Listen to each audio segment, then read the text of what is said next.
میرا نام احمد بن قاسم ہے اور میرا تعلق آکوپائڈ کشمیر سے. میں 2 کشمیری سیاسی قیدی ان کا بیٹا ہوں. میرے والد ڈاکٹر محمد قاسم کشمیر کے طویل ترین سیاسی قیدی ہیں. He has been behind bars for the last 31 years.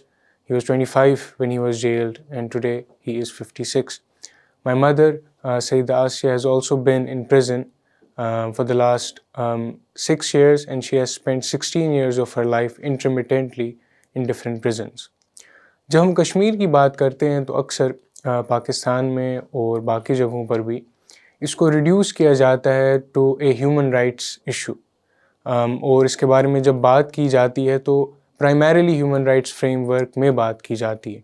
لیکن I think what is very important is کہ we start talking about Kashmir as a colonial question and as a settler colonial problem as opposed to talking about it merely as a human rights issue. ہمیں یہ بات ذہن میں رکھنی چاہیے کہ جو بھی کشمیر میں ہیومن رائٹس وائلیشنز ہوتی ہیں یا وار کرائمز ہوتے ہیں یا جتنا بھی اوپریشن انڈین اسٹیٹ کشمیر میں کرتا ہے وہ سمٹمز ہیں، اور سمٹمز وہ آکوپیشن کے ہیں، کالونائزیشن کے ہیں، اور وہ محض اثرات اور مینیفیسٹیشنز ہیں اس بگر پرابلم کے یا اس ڈیزیز کے جس کو آپ کہہ سکتے ہیں کالونائزیشن. جہاں تک انڈین اسٹیٹ کی بات ہے، ابھی ایٹ دس مومنٹ کشمیر میں ایک سیٹلر کولونیل ریالٹی وجود میں آ رہی ہے. I remember one of the founding fathers of Zionism جن کا نام تھیوڈور ہرٹزل تھا. He writes in his allegorical novel talking about Israeli colonisation of Palestine and talking about settler colonialism کہ if I wish to construct a new building I must demolish before I can construct.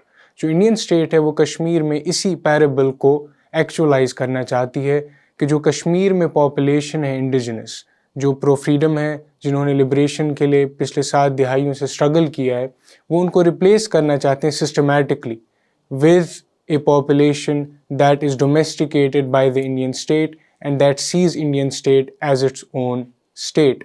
اور یہ بات ہمارے لیے important ہے کہ ہم ذہن میں رکھیں کہ جو سیٹلر کالونائزیشن کا پروسیس ہے جو کشمیر میں ابھی انفولڈ ہو رہا ہے وہ ایک ایونٹ نہیں ہے جو ایک دن میں واقع ہو یا 2 دنوں میں واقع ہو، بلکہ ہمیں چاہیے کہ ہم انڈین سیٹلر کالونائزیشن کو جو کشمیر میں ہو رہی ہے اس کو ایک ایونٹ کے طور پہ دیکھیں جو 1947 میں سٹارٹ ہوا تھا اور اس کے ڈفرینٹ فیزز رہے ہیں اور ابھی it is in its concluding یا کلمینیشن فیز.